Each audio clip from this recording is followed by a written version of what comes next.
Ha dormido durante siglos en su ataúd, hasta que de repente se levanta en mitad de la noche para venir a chupar la sangre de los vivos, el vampiro.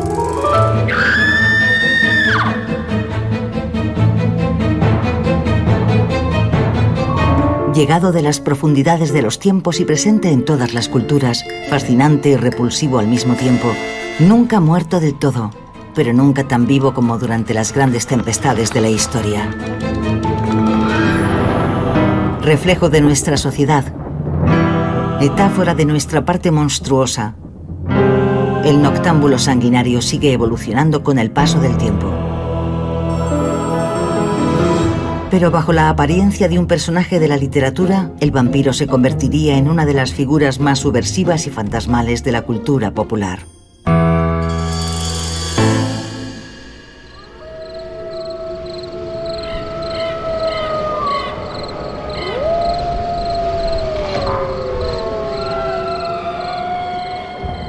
Todo comenzó con una novela de una riqueza inaudita, publicada en Londres en 1897. Su éxito ha llegado hasta nuestros días, adaptada cientos de veces al teatro, el cine, la literatura o los cómics.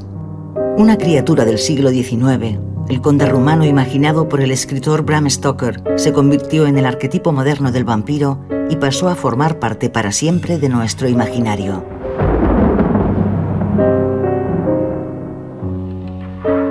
Ante mí tenía un hombre alto, ya viejo, perfectamente afeitado, a excepción de un largo bigote blanco. Vestía de negro de los pies a la cabeza. Count Dracula? I am Count Dracula. Me invitó a entrar y me dijo en un inglés excelente, aunque con un extraño acento: bienvenido a mi casa. Entre libremente y váyase sin temor. Así es como Drácula apareció por primera vez bajo la pluma de Bram Stoker.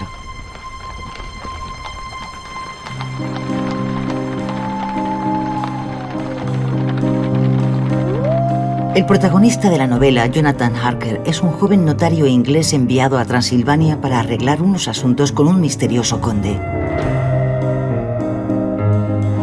Durante su estancia en ese lúgubre castillo, el joven descubrirá la extraña naturaleza del conde, pero aún ignora que es un vampiro.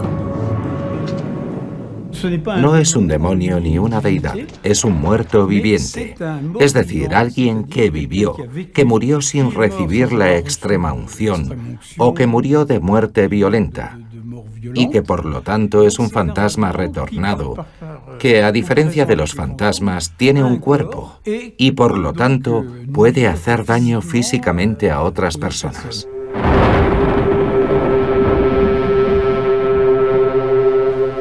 No está muerto porque no tiene alma. En todas las religiones se requiere un alma para poder morir. No tiene nada que ver con un cadáver andante, que es alguien que regresa después de su muerte tal y como era antes de morir. Es la única criatura imaginaria que no está marcada por la maldición de ir al cielo o al infierno.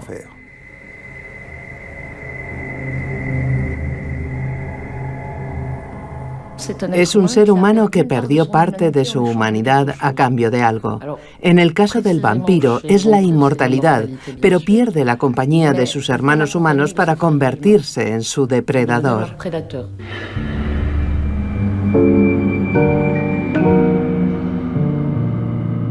El vampiro puede vivir indefinidamente y rejuvenecer incluso a condición de que beba de la sangre de sus víctimas. La sangre, el fluido vital, el más antiguo, el más sagrado, el más universal de los símbolos, es también paradójicamente portador de muerte. Contamina y transmite enfermedades, o el estado vampírico. La mordedura de Drácula tiene doble filo. Drácula es una verdadera amenaza para los hombres, ya que si le roba su sangre, se transformarán en lo mismo que él.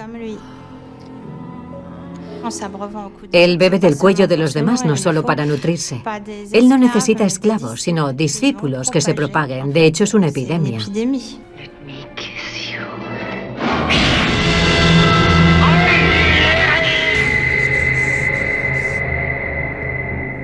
Es evidente que el vampiro de Bram Stoker busca el dominio absoluto, incluso esclavizar al mundo.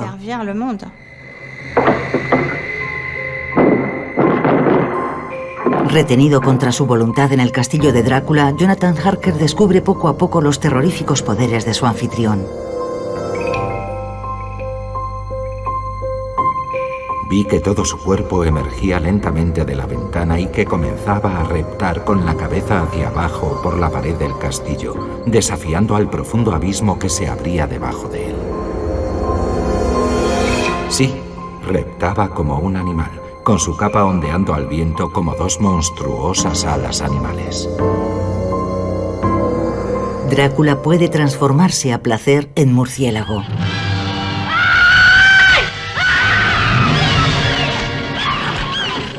Pero también en lobo. Es capaz de adoptar la forma de una neblina ligera y deslizarse por debajo de la puerta.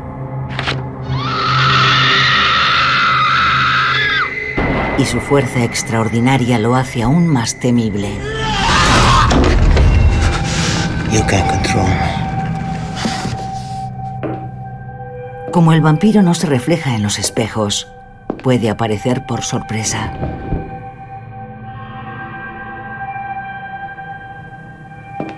La ausencia de reflejo es el grial. Es grandioso. Bram Stoker fue el primero que lo utilizó. No se detiene en eso mucho tiempo. La escena dura una frase.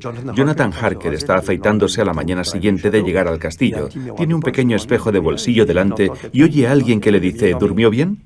Él no se da la vuelta, solo mira a su espejo porque siente que hay alguien detrás y ha oído la voz de Drácula. En el espejo solo estaba yo. Es una frase sublime. Nosotros somos el mal. Interroguémonos sobre nosotros mismos. ¿Por qué buscamos chivos expiatorios o excusas al mal que hacemos? Cuando Freud empezaba a esbozar los principios del inconsciente, Bram Stoker lo puso en su novela. Good morning. Es el miedo al animal que llevamos dentro. Eso significa que rechazamos esa parte animal, pero existe, está latente en nuestra personalidad. Lo que da miedo es el lado depredador que caza a sus presas y evidentemente de ahí el miedo a morir. Pero es también el miedo a lo que él encarna, es decir, a alguien que ha vencido a la muerte, que ha cruzado el umbral de la muerte, lo cual pone en peligro todas nuestras creencias, y en particular esta idea de una vida después de la muerte. Jonathan Harker, el héroe de la novela, escribe en su diario todos los fenómenos terribles que presencia. Aunque no puede escapar del conde Drácula, sin embargo comprende que puede mantenerlo a distancia. Él se da cuenta por casualidad cuando se corta mientras se afeita. Cuando el conde descubrió mi rostro ensangrentado, sus ojos refulgieron como bajo el efecto de un furor demoníaco. Cut yourself. Él me cogió de la garganta, yo retrocedí y su mano tocó la cadena del rosario que sostenía el crucifijo. Inmediatamente su actitud cambió. Obviamente no puede ser tocado por el agua bendita, por el espino, por ningún símbolo de Cristo. Él no posee el poder absoluto, solo es vampiro a condición de seguir toda una serie de reglas. En la novela de Bram Stoker, lo más aberrante es que el vampiro no puede ver el sol. La luz diurna le abrasaría, solo puede vivir de noche.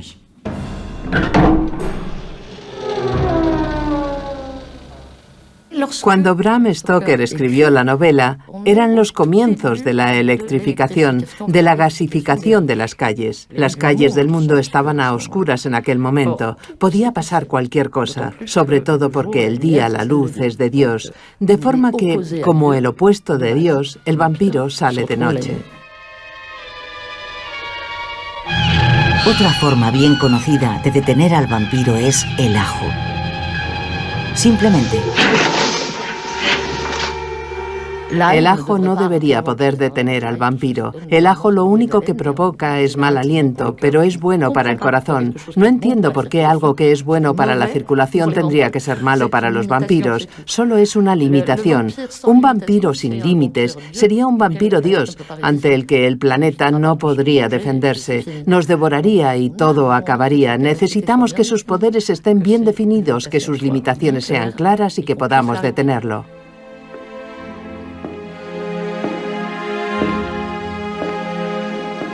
La novela de Stoker creó los códigos tanto en la literatura como en el cine. A partir de entonces se convirtió en la marca de fábrica. Al pensar en vampiros, pensamos en Drácula.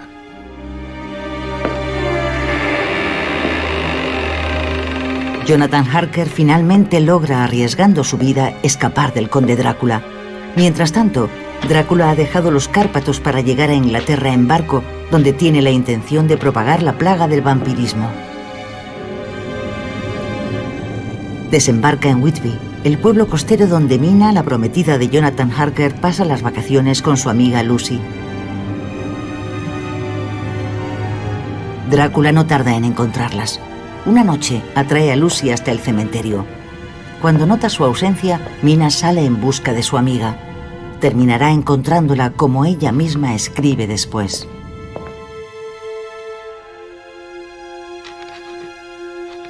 Diario de Mina Murray, 10 de agosto, 3 de la madrugada. Estaba lo bastante cerca como para poder distinguirlo a pesar de las sombras. Sin la menor duda había algo largo y negro inclinado sobre su blanca figura.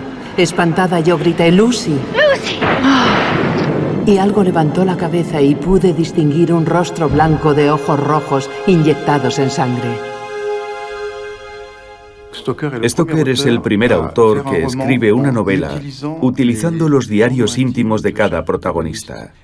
Pero él va mucho más lejos, porque usa recortes de prensa, telegramas, notas, y con todo eso monta una especie de mosaico y construye su historia.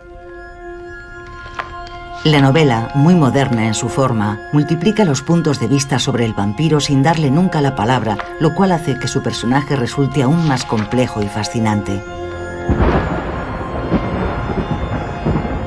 En realidad, el mito del vampiro no comenzó con la obra de Bram Stoker. Se remonta a la antigüedad, viene de todas partes y de ninguna, como a menudo sucede con los cuentos y las leyendas. El Drácula de Bram Stoker condensa aproximadamente 3000 años de mitos. Todas las mitologías, romana, griega, del Medio Oriente, tienen historias de vampiros. La lamia griega es vampiresa y hay leyendas celtas de vampiros. En el imaginario occidental es en el siglo XII de nuestra era cuando se empieza a hablar de fantasmas retornados que regresan para atormentar a los suyos, a sus familiares, para igualmente chuparles la sangre. Y como no tenían una palabra para designarlos, los llamaban sanguisugei. En latín, literalmente, succionadores de sangre. Fue en el siglo XVIII cuando se definió un término definitivo para designar a este tipo de personaje maligno, el vampiro. Es una palabra de origen misterioso, probablemente derivada de la palabra eslava upir, que significa murciélago. La figura del vampiro aparecerá en el mundo de la literatura a principios del siglo XIX, más exactamente en 1816 a orillas del lago Le Mans, donde unos jóvenes poetas románticos ingleses pasan unas vacaciones. Ellos son Lord Byron y su amigo John William Polidori, Percy Shelley y su esposa Mary. Hace mal tiempo, y cada uno de ellos prepara un cuento corto que contará a los demás por la noche para pasar la velada. Como no había televisión ni radio, se contaban historias. Y Mary Shelley inventó a Frankenstein y Polidori inventó el primer personaje vampiro verdadero, es decir, a un aristócrata bebedor de sangre. Byron firmó la novela, pero en realidad él solo bosquejó el personaje, un aristócrata dandy y decadente que serviría de modelo para Drácula. Polidori fue su verdadero autor. El vampiro fue publicado en 1819, un año después del Frankenstein de Mary Shelley, la historia de un Prometeo moderno que da vida a un monstruo a partir de un cadáver y un poco de electricidad. Sin saberlo, esos jóvenes autores acababan de inventar simultáneamente los dos grandes mitos de los tiempos modernos.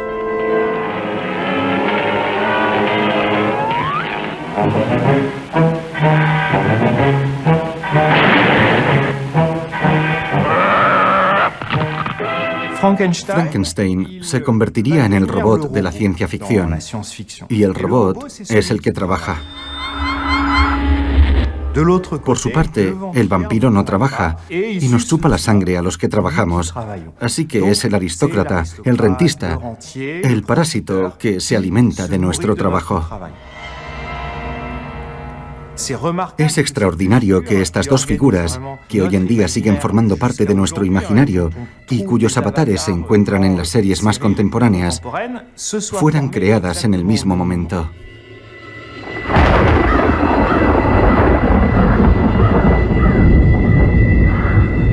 Obras clave de la época victoriana, El vampiro y Frankenstein, anticipaban los cambios que iban a transformar el siglo XIX y exploraban la dualidad luz-sombra de todos los seres humanos. Al igual que el Dr. Jekyll y Mr. Hyde de Stevenson, que aparecería 7 décadas después.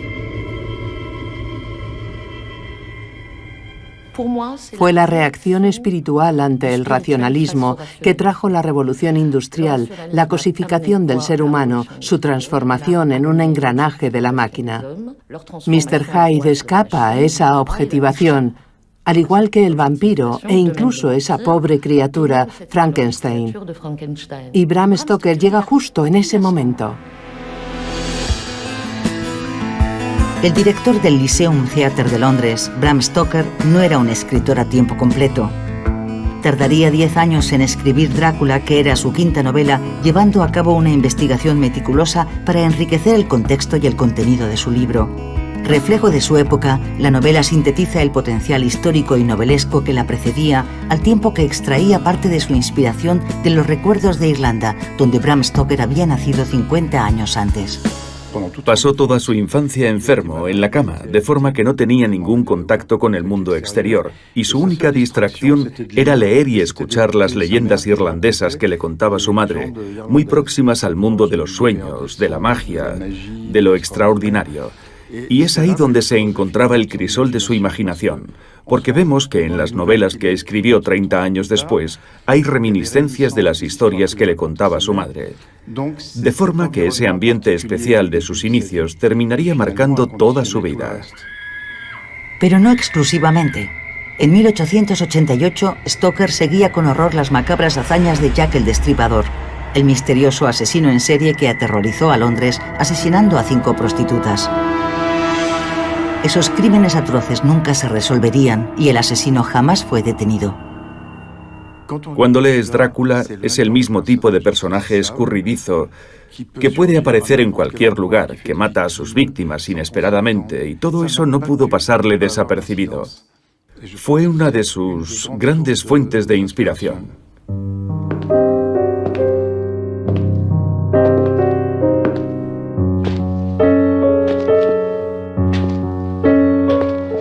Drácula es la novela del miedo de esa Gran Bretaña, primera potencia mundial del siglo XIX, que reinaba sobre un imperio que daba la vuelta a todo el planeta. ¿El miedo a la decadencia? Fue el inicio de la pérdida de las colonias. Gran Bretaña no era tan poderosa como lo había sido hasta entonces. El imperio empezaba a desmoronarse y el peligro llegaba de fuera. Drácula procede de Rumanía, una tierra en la que rara vez alguien se aventuraba y a riesgo de 1000 peligros iba a Londres. Es el extranjero, es quien nosotros no somos y quien no queremos que sea. El vampiro es el otro.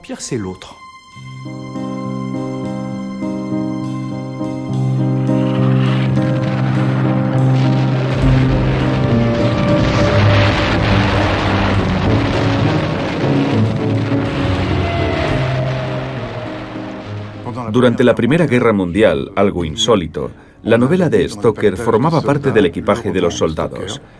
Era un poco una forma de ponerlos en contra del enemigo, de despertar su garra, el deseo de enfrentarse con el extranjero, de poner en el otro todos los defectos de la tierra. Bram Stoker no llegaría a conocer el uso que la propaganda militar hizo de su criatura, ya que murió en 1912.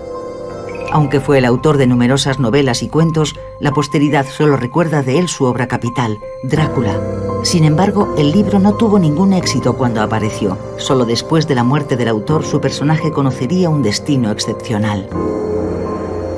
Contemporáneo de la invención de los hermanos Lumière, Drácula y el cine tenían que encontrarse tarde o temprano.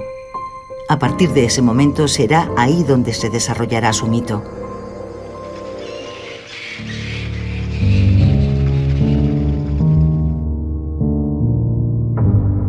Alemania, 1922. Hacía falta exorcizar el horror del conflicto que acababa de terminar, el negro abismo en el que el mundo se había hundido, hacer frente a las angustias de un tiempo desgraciado y al presentimiento de un posible regreso de los monstruos. Es hora de que Drácula se encarne en la pantalla. Aunque no del todo. Murnau, el director, para evitar tener que pagar los derechos de adaptación de la novela, trasladó la acción a Alemania y cambió el nombre de todos los personajes. Drácula se convirtió en Nosferatu. Fue una maniobra abusiva, y cuando se estrenó la película, Florence Stoker, que obviamente era la heredera de Stoker, demandó a Murnau y ganó. El tribunal condenó a Murnau y a la productora a destruir todas las copias de la película. Afortunadamente para nosotros, una copia sobrevivió. De lo contrario, nunca hubiéramos conocido la película. Y sería una pena porque sigue siendo la adaptación más bella del libro. Y en cualquier caso, una de las más fieles. Cuando vemos a Max Schreck, que interpreta a Nosferatu, vemos una criatura horripilante. No sabemos si se trata de un ser humano o de un animal. Es una imagen muy negativa del vampiro. Murnau lleva la metáfora animal al extremo. La multitud de ratas que acompañan a Nosferatu en la película refleja el peligro que él representa para la sociedad, el de la contaminación y la muerte. Es la peste lo que él lleva en realidad. Él es en cierto modo el alien, alguien que no es humano, con el cual no podemos identificarnos en absoluto. Murnau, inspirándose libremente en la obra de Stoker, sugiere una cierta fragilidad en el personaje del vampiro, por monstruoso que sea. Incapaz de controlar la intensidad irreprimible de su deseo, Nosferatu ignora su instinto de supervivencia. El alba lo sorprende en pleno abrazo.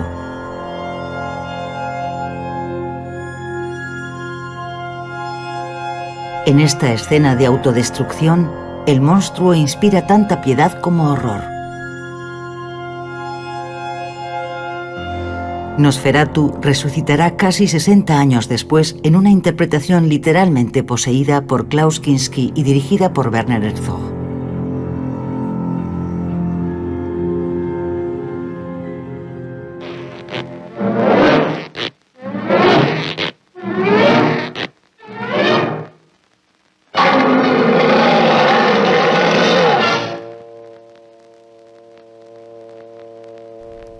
Cuando el cine vive la transformación del silencio al sonido, los monstruos regresan.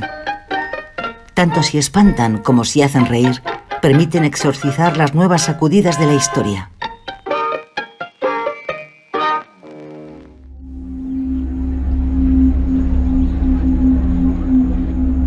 El mundo se resquebraja. La crisis del 29 y la Gran Depresión arrojaron a millones de desempleados a las calles. Un futuro inquietante empieza a tomar forma en Europa con el auge de las dictaduras. Drácula vuelve a salir de su ataúd, esta vez en una versión autorizada y con el físico de un actor húngaro que había interpretado el papel cientos de veces en el teatro en Broadway. I am Dracula. Con el añadido de un feliz hallazgo, la gran capa de satén negro, una astucia del director de escena para ocultar los mecanismos para alzar al actor sobre el escenario. En la película dirigida por Todd Browning en 1931, el actor Bela Lugosi ofrece una nueva visión de Drácula, un vampiro mundano y sin colmillos que no tiene nada de monstruoso. El Drácula de Bela Lugosi es un personaje perverso también, pero al mismo tiempo tiene un cierto encanto. Siempre va vestido de smoking con una larga capa negra. Es una especie de Don Juan siniestro. Es todo lo contrario de la idea de Stoker, según la cual el vampiro no era un seductor, sino la encarnación pura y simple del mal absoluto. Si bien es un ser más o menos demoníaco, un ser que por otro lado inspira repugnancia, sin embargo posee ese extraño poder de seducción. Cuando mira a las personas a los ojos, caen rendidas. Para mí, es una variación del tema de que el vampiro nunca viola. Él seduce a sus víctimas y en el momento en el que va a morderlas, deben dar su consentimiento, aunque solo sea en pensamiento. Sienten la presencia del vampiro y, aun a su pesar, dicen sí. Las pulsiones inconscientes se encuentran en El corazón de Drácula, novela sobre la sexualidad frustrada en la que el vampiro, ya sea hombre o mujer, actúa como un desvelador de la libido reprimida por la moral victoriana. Diario de Jonathan Harker, 16 de mayo. De todo su cuerpo emanaba una voluptuosidad que me resultaba maravillosa y repulsiva a la vez. Sentí el dulce contacto de sus labios sobre mi piel y el contacto de dos dientes afilados que parecían esperar un segundo antes de morder suavemente. Cerré mis ojos en un lánguido éxtasis y esperé con el corazón desbocado. Recuerda a una orgía. Hay 3 mujeres a los pies de la cama de Harker, del sofá en el que se queda dormido, y dicen: es alto, es fuerte, podría satisfacernos a las 3. ¿Quién empieza? Es muy atrevido para la época. Sería, entre comillas, una novela erótica. Jonathan Harker duda, le gustaría que le mordieran, pero como se siente culpable porque ya está prometido con Mina, él dice que eso no es real, que es un sueño, y como no es responsable de sus sueños, puede dejar que le muerdan convenciéndose a sí mismo de que está soñando. Bram Stoker también inventó los fantasmas, sueños que uno no se atreve a hacer realidad.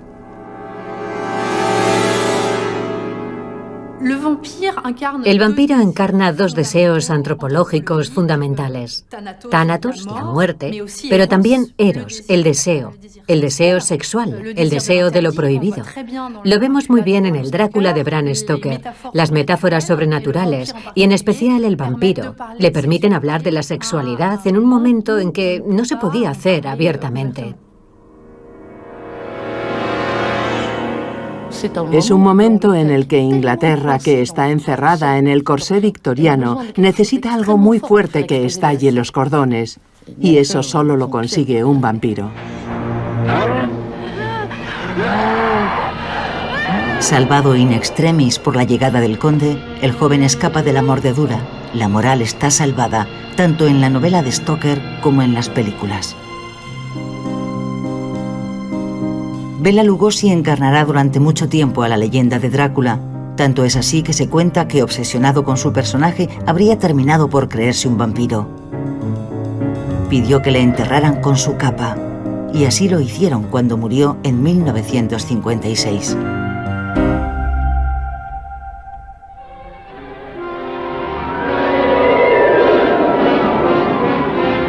This could be the beginning of the end for the human race. A finales de la década de 1950, el filón del cine de terror, muy de moda antes de la guerra, había caído en el olvido hacía mucho tiempo.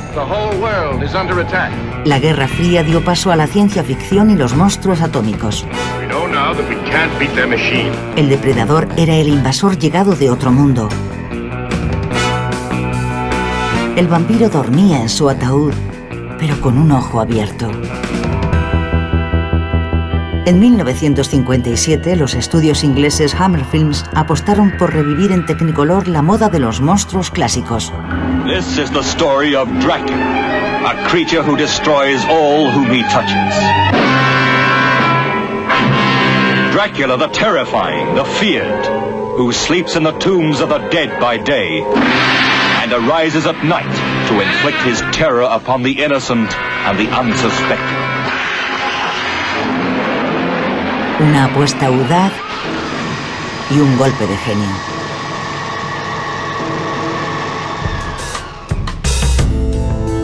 La criatura de Frankenstein y el vampiro, reunidos de nuevo en las películas de la Hammer casi 140 años después de su nacimiento a orillas del lago Le Mans, triunfan encarnados sorprendentemente por el mismo actor, Christopher Lee. Christopher Lee tenía prestancia. Era muy alto, tenía un talento increíble. Cuando sonreía tenía ese lado sádico que recordaba al Drácula del libro. No era guapo porque el Drácula del libro no lo era. Era fascinante, igual que Christopher Lee, de quien se podría decir que era un feo fascinante, mi Drácula favorito.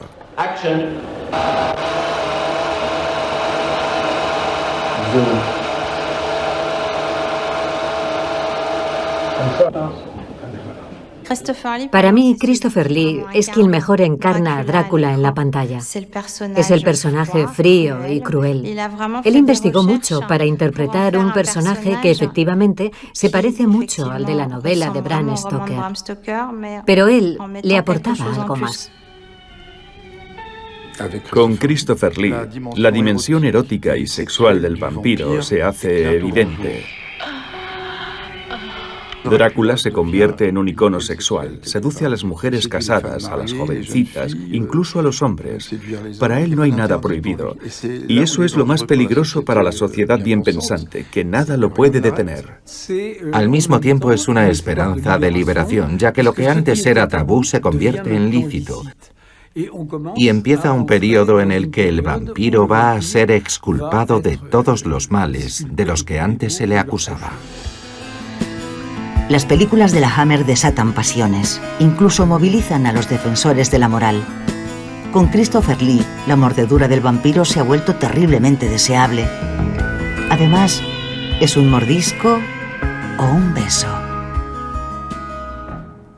¿Qué es un beso? Un mordisco sin dientes. En el libro más sublime de Ovidio, llamado Los Amores, un día Ovidio, celoso, golpea a una mujer. Inmediatamente se arrepiente y vuelve a casa y escribe el primer texto de la literatura sobre la violencia contra las mujeres. Dice: escuchad, no se golpea a la mujer que amas, dejamos en su cuello la huella de las caricias de los dientes. Para mí, morder es sinónimo de besar, es un gesto de amor. Y en mi opinión, el francés es el único idioma en el mundo en el que conservamos esta metáfora. Ser mordido significa estar enamorado, estar mordido.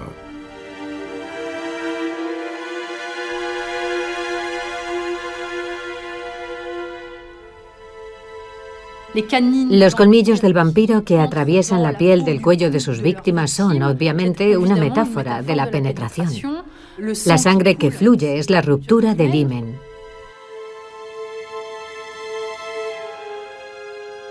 Y está toda esa ambigüedad de la boca, los labios que son suaves y los colmillos que están detrás. De forma que, de nuevo, están el placer y el dolor. Y el beso del vampiro es en realidad las dos cosas al mismo tiempo. 3 de octubre. Se abrió la camisa y con un golpe de uña se abrió una vena en el pecho.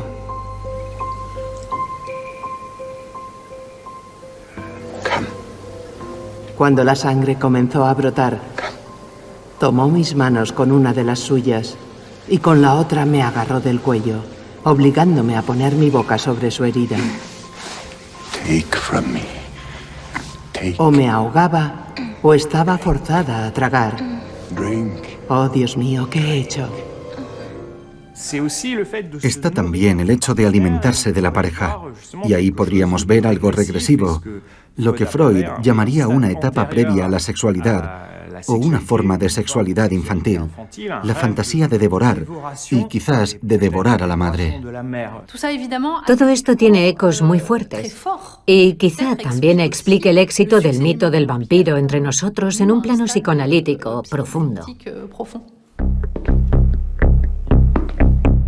En la novela de Stoker, el vampiro, la encarnación del sexo y de la perversión, es combatido por sus valientes adversarios. De regreso en Whitby, Jonathan Harker está decidido a eliminar a Drácula con la ayuda de sus amigos. Sin embargo, los representantes de la moral necesitarán la ayuda de un experto, el Dr. Van Helsing, un viejo profesor holandés, el único que sabe cómo acabar con esa criatura. Antes se enfrentarán con la pobre Lucy, a quien Drácula mordió, mató y convirtió en vampiresa.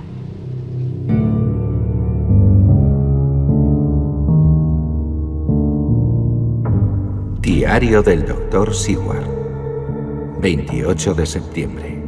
Siempre metódico, el profesor Van Helsing comenzó a sacar todos los objetos de su maletín y a colocarlos a su alrededor. Primero sacó un cautín de soldar y después una estaca de madera. Colocó uno de sus extremos en la llama y la talló hasta conseguir una punta terrible. Finalmente, cogió un pesado martillo.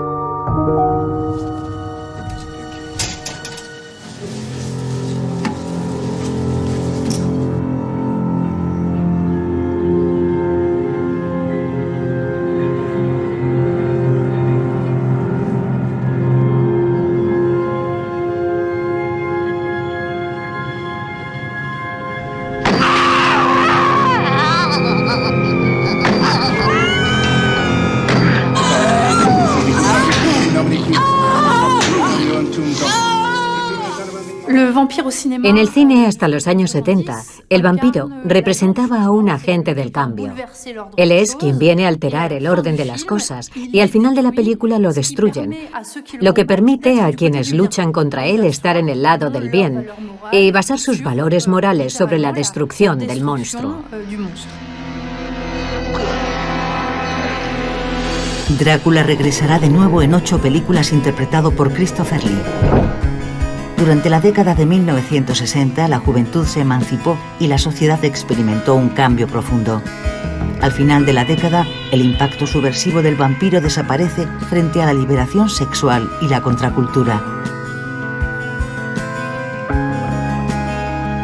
Al mismo tiempo que rendía homenaje a las películas de la Hammer, Roman Polanski fue el primero en profanar el mito en 1967. Who says vampires are no laughing matter? They certainly are. El baile de los vampiros explora temas más en sintonía con su época. ¿Sus vampiros son homosexuales o judíos? Y triunfan al final.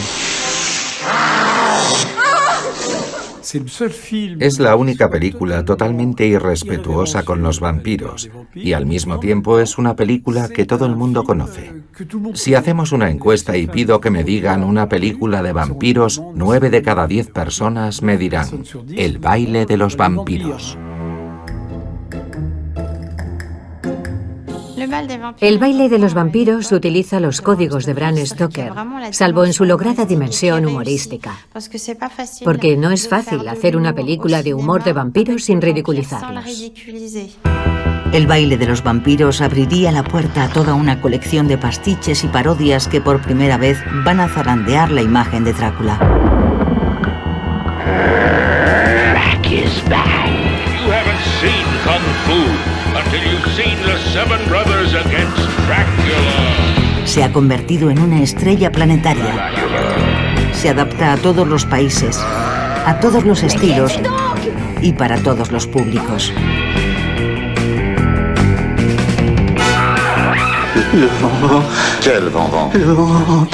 Durante la década de 1970, el príncipe de las tinieblas sobrevivió a la manipulación de su imagen y al despliegue cada vez más disparatado de sus avatares. Pero al final de ese gran desaguisado, la figura del vampiro renacerá transformada gracias a la literatura.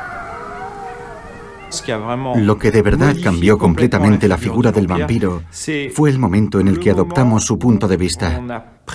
Es decir, con Bram Stoker, el vampiro es el otro. Nosotros no queremos serlo.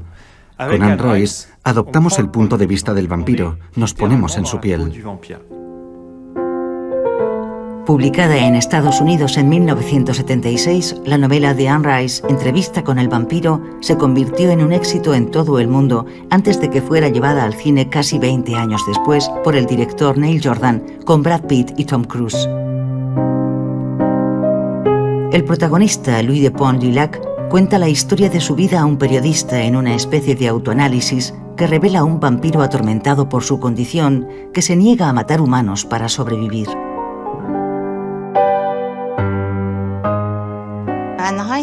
Anne Rice también conserva ciertos códigos del vampiro, pero lo convierte en un superhombre que puede resultar igual de aterrador, pero nos identificamos con él. A partir de entonces tenemos una visión del vampiro que ya no es la del depredador, sino que casi se convierte en víctima, un cambio muy interesante. Louis es un vampiro que lucha contra su naturaleza y su necesidad de sangre. Frente a él, su compañero Lestat de Lioncourt reivindica su condición sin ningún remordimiento. Lestat es un personaje erótico que inspira deseo, que juega con él.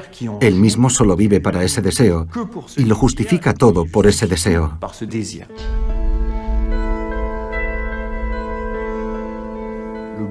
La necesidad de sangre en la novela de Anne Rice es una sexualidad que no conoce límites y que atormenta al vampiro, y que también es como una droga. Es una forma de obtener un placer que va más allá del que se puede encontrar en la vida cotidiana.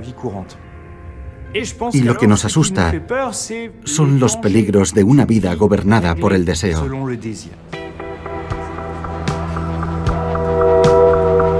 Impulsada por su primer éxito, Anne Rice publicó en varios volúmenes la saga de la extraña pareja formada por Louis y Lestat. Durante los años 80, los dos vampiros se convirtieron en iconos de una comunidad gay que asumía abiertamente su sexualidad, pero que iba a ser golpeada de lleno por un mal desconocido. Hay una coincidencia entre el vampiro y la época en la cual despierta. Es decir, cada vez que hay una apoteosis de los vampiros, nos encontramos en un punto de la historia en el que la gente experimenta algo muy difícil relacionado con la muerte. Nos encontramos en plena epidemia del SIDA. Las personas caen como moscas en ciertos círculos. Pasamos más tiempo enterrando amigos que tomando una copa con ellos. Y la metáfora que usa en su novela Anne Rice en torno a la sangre es evidente. El vampiro evoluciona con la sociedad. Cuanto más tolerante es la sociedad, más humano se vuelve, menos peligroso es, porque está en una posición comprometida y la suya es una existencia torturada, prohibida. Es un poco la encarnación de todas las minorías. Y eso explica por qué, década tras década, el mito del vampiro no desaparece.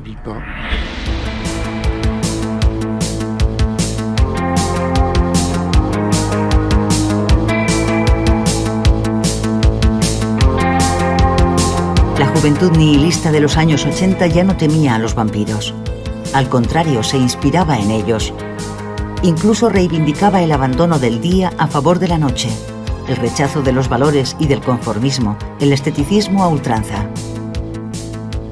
Enterrado el monstruo aterrador, el vampiro se convierte en un héroe romántico en toda regla. El vampiro es un francotirador, es un libertario en cierto modo, alguien que no necesita integrarse en la sociedad normal, es alguien libre. Es quizás el mayor anarquista que existe. No hay gobierno para un vampiro, solo existe su hambre que él puede llegar a controlar. El vampiro cristaliza en nosotros toda esta sed de independencia, de dejar de cumplir con las reglas sociales habituales, por lo que, inevitablemente, resulta fascinante.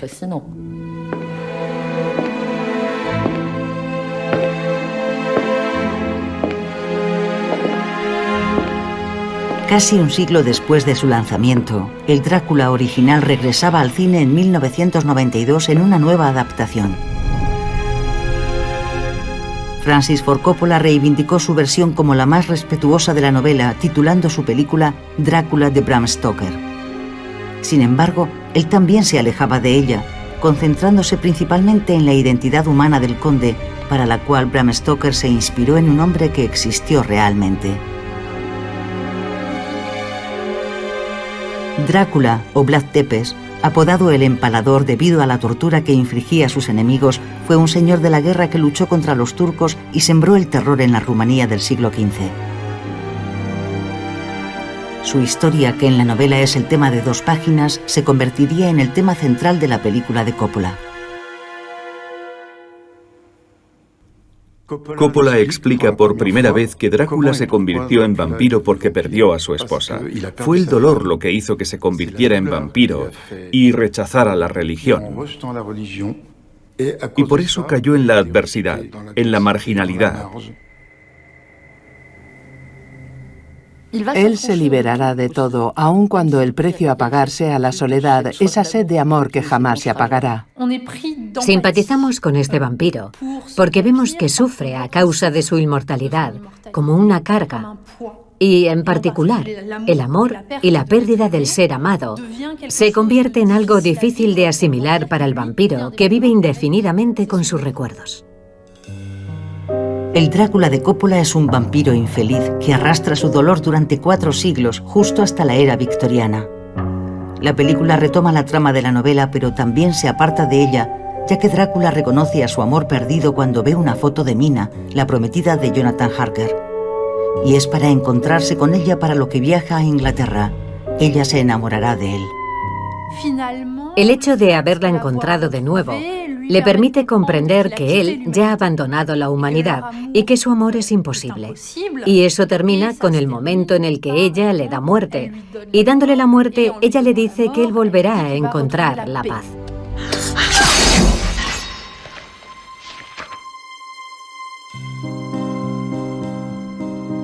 Toda mi vida, con una alegría tranquilizadora, recordaré que justo cuando se estaba convirtiendo en polvo, el conde tenía una expresión de paz que jamás imaginé que vería en su rostro. El vampiro permite entender la idea de la eternidad, de la muerte y de la finitud de la vida, y el precio que supondría en última instancia ser inmortal. ¿Cómo sería vivir eternamente? Y si eso sería soportable. Este gusto ambiguo por la inmortalidad es un aspecto de la figura del vampiro, ya que la inmortalidad cansa, y esa idea del tedio suele repetirse en las historias de vampiros.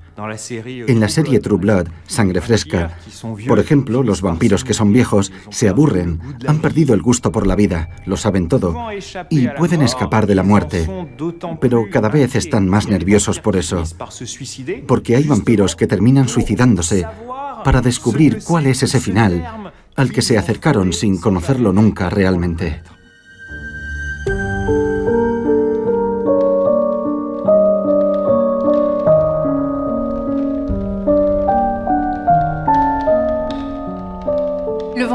El vampiro representa a la humanidad, porque somos nosotros. Es la proyección de nuestros miedos y de nuestros deseos. Tiene esa plasticidad que le permite encarnar todo lo que queremos, todo lo que nos gustaría ser, y al mismo tiempo, todo lo que no seremos nunca.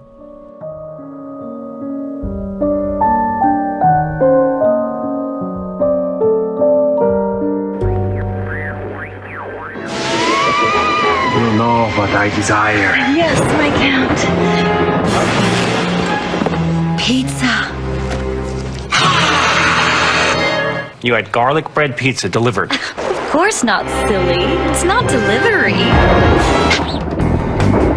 En más de un siglo de existencia, Drácula se ha convertido en un icono familiar, imperturbablemente congelado en sus códigos.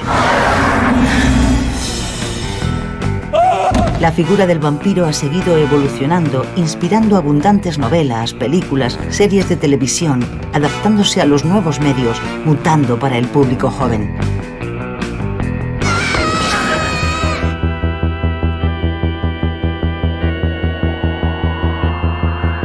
Comprometido siempre con su tiempo, el vampiro ha pasado por todos los estados a riesgo de perderse en el camino.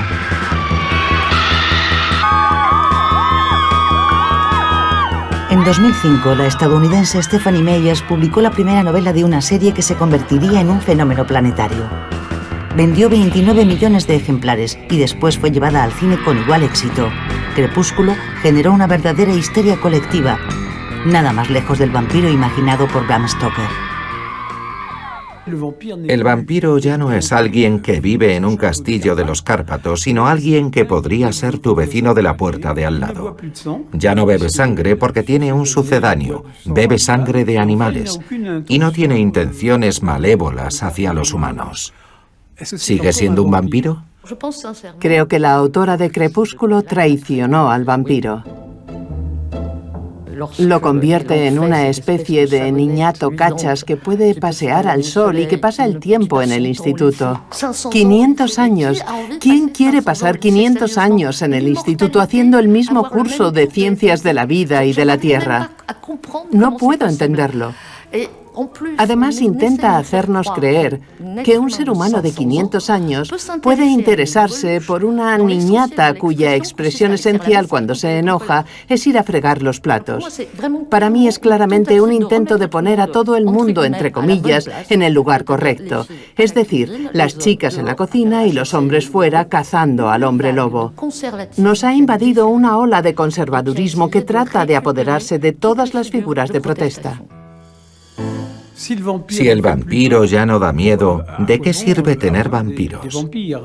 Y yo creo que en este momento ha encontrado un gran rival que está a punto de robarle el sitio, que es el zombi, que da mucho más miedo que él y con quien no podemos identificarnos en absoluto. Entonces, ¿está definitivamente enterrado el vampiro? No estoy tan segura. No olvidemos que Drácula es eterno. Esperemos verlo regresar. La novela de Bram Stoker, el segundo libro más vendido de todos los tiempos después de la Biblia, nunca ha dejado de reeditarse y ninguna adaptación ha agotado la riqueza y la complejidad del personaje.